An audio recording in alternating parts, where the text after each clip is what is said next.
Hello students, good morning to all of you. Students, हमने reserve bank of India का topic शुरू किया था। पिछले वीडियो में मैंने रिजर्व बैंक ऑफ इंडिया के इतिहास के बारे में आपको बताया था। 1921 में 3 प्रेसिडेंसी बैंकों को मिलाकर इंपीरियल बैंक ऑफ इंडिया की स्थापना की गई थी। उसके बाद 1 अप्रैल 1935 से रिजर्व बैंक ऑफ इंडिया ने अपने देश के केंद्रीय बैंक के रूप में काम करना शुरू किया और 1 जनवरी 1949 को रिजर्व बैंक ऑफ इंडिया का राष्ट्रीयकरण कर दिया गया। उसके बाद इसकी पूंजी और स्वामित्व के बारे में बात की थी हमने। इसका अभिकर्ता bank state bank of India है।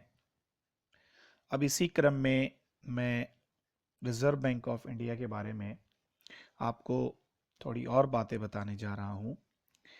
आज मैं सबसे पहले आपको ये बता रहा हूँ कि रिजर्व बैंक ऑफ इंडिया के क्षेत्रीय जो कार्यालय हैं, जैसा कि वीडियो में आप देख पा रहे हैं, कहाँ कहाँ हैं। देखिए, उत्तर, दक्षिण, पूर्व और पश्चिम।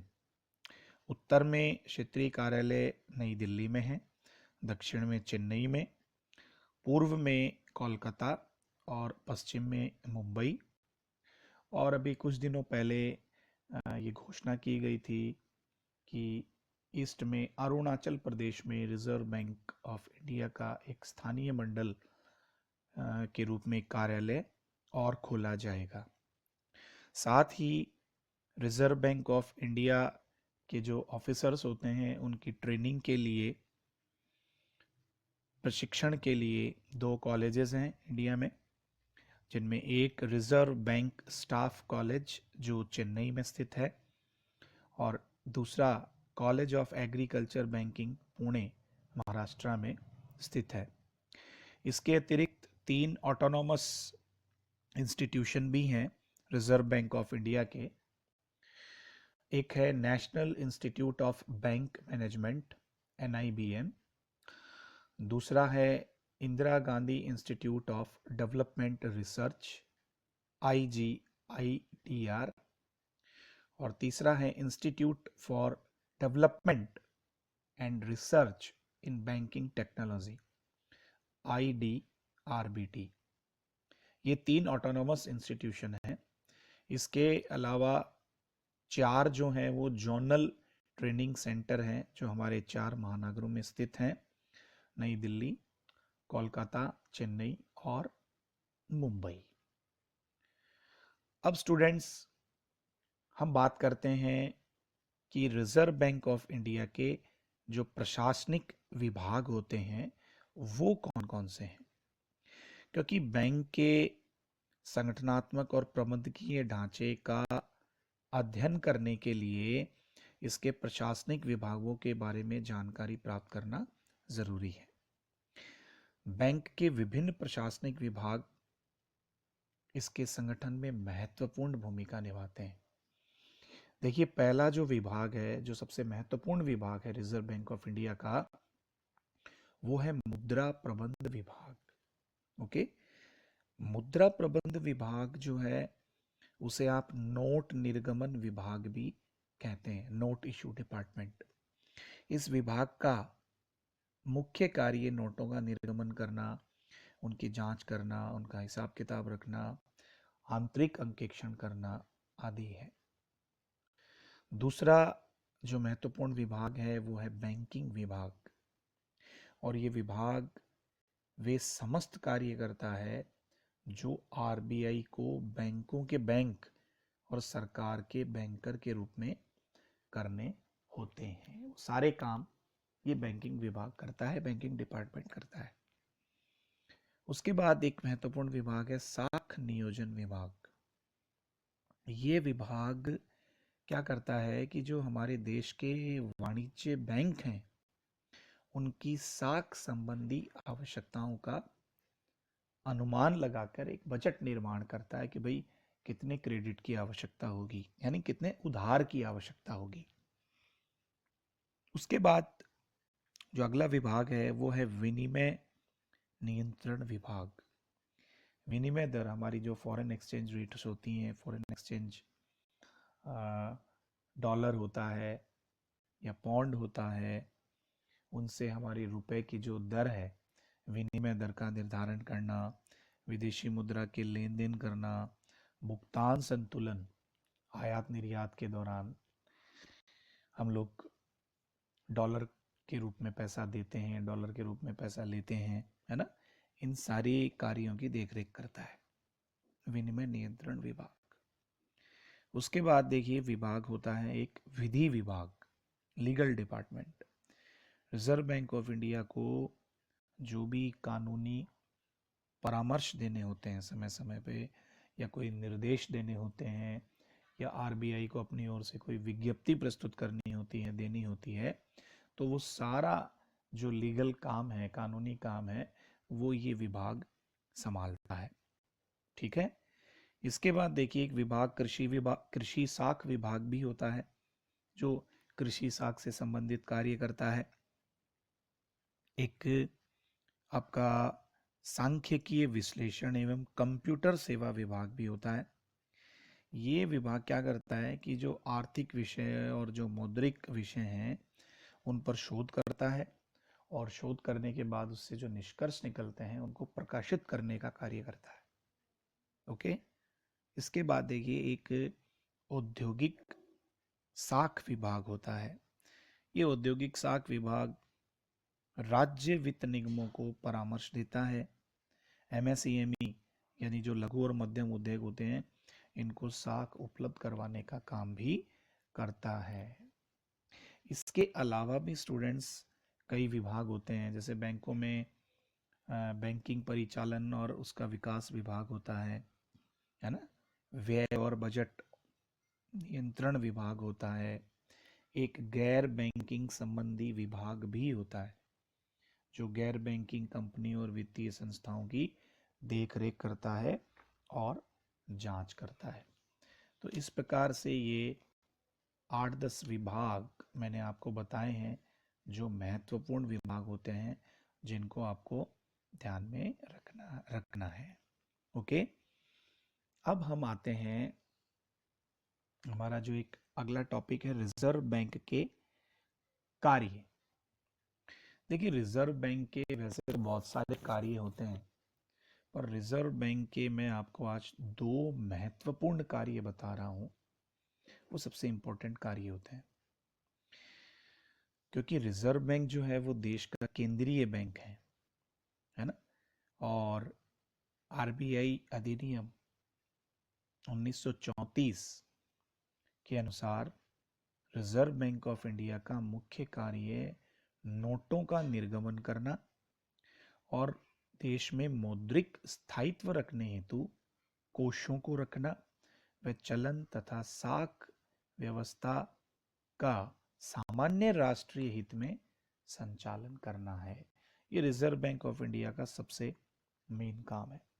तो यहाँ पे सबसे मेन काम क्या आया? सबसे मेन काम आया नोटों का निर्गमन। नोटों के निर्गमन करने में रिजर्व बैंक ऑफ इंडिया को हमारे देश में एकाधिकार प्राप्त है। 1 रुपए के नोट को छोड़कर बाकी जितने भी नोट चलन में हैं स्टूडेंट्स, वो सारे के सारे नोट जो है वो रिजर्व बैंक ऑफ इंडिया अपने टकसाल में, अपने प्रेस में छापता है। ठीक है। देखिए पहले आप सबको पता है 10 रुपए, 20 रुपए, 50 रुपए, 100, 500, 1000 का नोट चलता था। 8 नवंबर 2016 को हमारे प्रधानमंत्री जी ने अचानक नोटबंदी जो की, और नोटबंदी में क्या हुआ कि जो बड़े नोट थे 500 और 1000 के, वो चलन में बंद हो गए। उसके बाद जब नए नोटों का निर्गमन हुआ तो उसमें 1000 का नोट बंद हो गया और उसकी जगह 2000 रुपए का नोट चलन में आ गया। ओके। तो ये आप सबको पता है कि मार्केट में कौन कौन से नोट जो हैं वो चलन में हैं। अभी कुछ दिनों पहले आपने अखबार में भी पढ़ा होगा, 100 रुपए का एक सिक्का भी जारी किया गया है केंद्र सरकार के द्वारा। वैसे जो नोट छापने की जो प्रेस हैं, वो एक तो नासिक में है, महाराष्ट्र में, दूसरी मध्य प्रदेश के देवास में है, एक कर्नाटक के मैसूर में है, एक शैलबोनी जो पश्चिम बंगाल में है, वहाँ पर रिजर्व बैंक ऑफ इंडिया की प्रिंटिंग प्रेस है जहाँ पे नोट छपने का काम होता है। और सिक्कों की जो ढलाई होती है वो भारत सरकार द्वारा की जाती है, यानी सिक्के छापने का एक तरीके से डालने का जो काम है वो भारत सरकार द्वारा किया जाता है। और वर्तमान में ये जो ढलाई का कार्य है ये मुंबई, नोएडा, कोलकाता और हैदराबाद में किया जा रहा है। और सिक्के जो चलन में हैं ज़्यादातर वो आप देख ही रहे हैं कि 1 का सिक्का, 2 का, 5 का, 10 का, और अभी जैसा मैंने आपको बताया 100 का सिक्का अभी पिछले महीने सरकार द्वारा जारी किया गया है। हालांकि ये बाजार में अभी चलन में नहीं आया है, ज़्यादा प्रचलन में नहीं आया है। चलन में ज़्यादातर जो हैं वो 5 और 10 रुपए के सिक्के चलन में हैं। तो स्टूडेंट्स, जब रिजर्व बैंक ऑफ इंडिया को नोट छापने होते हैं, नोटों का निर्गमन करना होता है, इसके लिए उसे क्या है, न्यूनतम कोष भी रखना पड़ता है। न्यूनतम कोष कितना होता है? उसे 200 करोड़ रुपए का न्यूनतम शेष रखना जरूरी है, जिसमें 115 करोड़ रुपए मूल्य का सोना होना चाहिए और बाकी जो 85 करोड़ रुपए हैं उसके मूल्य की विदेशी प्रतिभूति यानी फॉरेन सिक्योरिटी जो है वो रखी जा सकती है। और संकट के समय आरबीआई भारत सरकार की पूर्व अनुमति से 85 करोड़ रुपए के मूल्य के बराबर विदेशी प्रतिभूतियों के कोष की मात्रा को किसी भी सीमा तक घटा सकता है।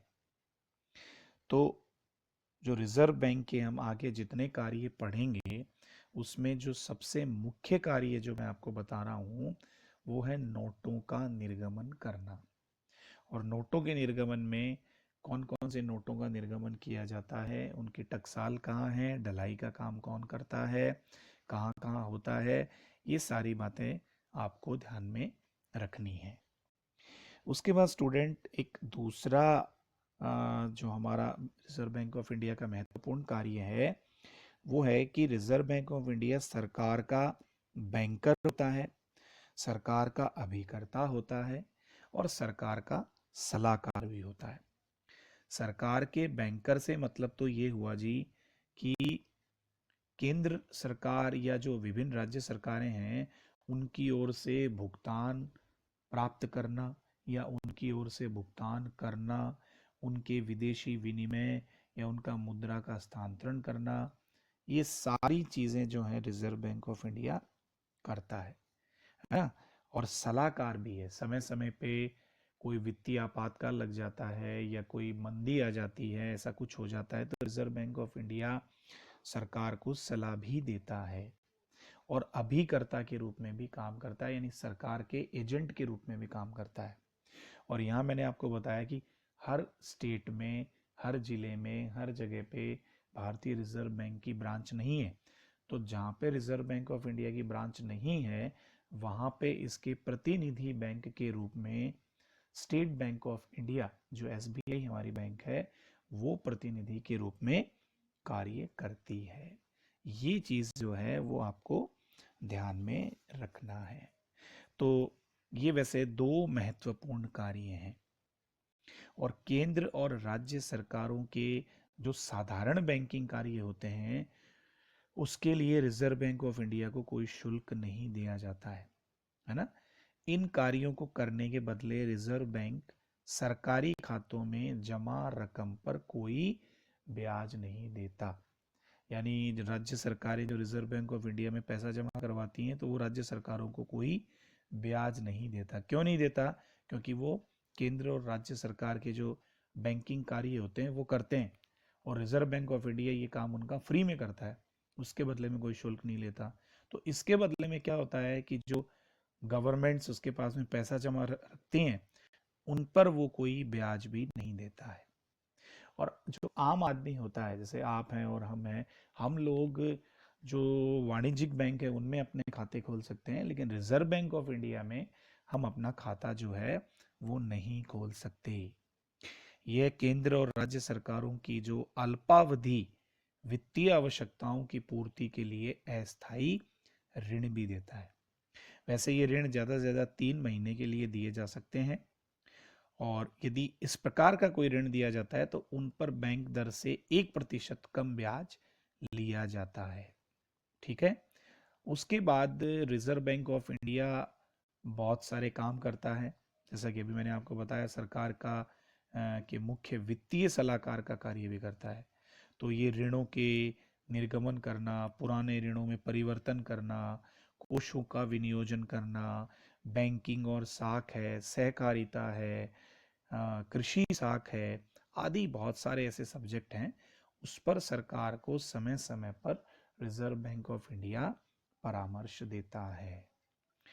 ओके स्टूडेंट्स, तो ये रिजर्व बैंक ऑफ इंडिया के मैंने आपको जो 2 सबसे महत्वपूर्ण कार्य हैं वो मैंने आपको बताए हैं। पिछले वीडियो में जो चीज़ें मैंने आपको बताई, मैं आशा करता हूँ आपने पूरा वीडियो सुना होगा, और जो मैंने आपको नोट्स भेजे थे वो आप कॉपी में लिख रहे होंगे। आज मैं आपको दोबारा ये चीज़ें भेजूंगा, आप अपनी कॉपी में नोट करिए, और जो मैं वीडियो आपको भेज रहा हूँ उसको आप ध्यान से सुनिए। रिजर्व बैंक ऑफ इंडिया के पूरे टॉपिक को हमें अच्छे तरीके से तैयार करना है, क्योंकि रिजर्व बैंक ऑफ इंडिया आपकी यूनिट फर्स्ट का एक इम्पॉर्टेंट टॉपिक है। तो स्टूडेंट